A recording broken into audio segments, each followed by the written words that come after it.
Музан Entertainment нағыз шоу-бизнестің ішкі өмірін көрсететін сериалдың түсірілімін жалғастыруда. Ал аталмыш туындыда көптеген отандық жұлдыздар өздерінің шынайы өмірдегі рөлдерін сомдайды. Солардың бірі жайрандық сұлу Медина Шалғасова. Мен бұл жерде өзімді ойнаймын, көңілді қарапайым Медина, яғни шынайы бейнемді көрсетем. Бірақ өзін сомдайтын рөлді ойнау Мединаға аздап қиындықтар да келетін жасырмады. Шыны керек, басқа рөлдің кейпін ойнағаннан өз-өзімді сомдау біраз қиындау екен.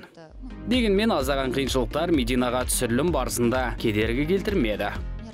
Жұмыс жеңіл өтуде, өйткені мен бұл режиссермен бұрын жұмыс жасағанмын. Дебютім Санжар Омаровпен болған. Онымен қызмет ету оңай және әрдайым барлығын жақсы түсіндіреді. Бір сөзбен айтқанда, бәрі тамаша.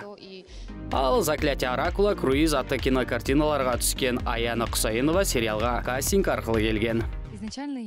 Мен аталмыш жобаның кастинг директоры Дастамен таныс болатын. Бір күні ол мені кастингке шақырды. Содан кейін бірнеше сынақтардан өтіп, режиссер мені бекітті.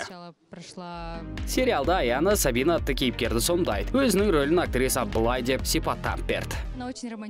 Ол қыз романтиканы жақсы көреді және өмірде өз махаббатын тапқысы келетін сияқты. Ары қарай сериалдан көретін боласыздар. Ал басты рөлдің бірін сомдайтын Сануржан Сүлейменов болса, түсірілім барысында біраз қызықты сәттерді бастан өткізген. Мен фонтанда шомылдым, қатты суық болды, дегенмен көрермен оң бағасын берер деп сенем. Өйткені картина ерекше болып шықты. Бұл жобаны асыға күтудемін. Ендеше Музан Entertainment'тың көрермендерге дайындап жатқан жаңа туындысын күтіңіздер. Қызық болары сөзсіз.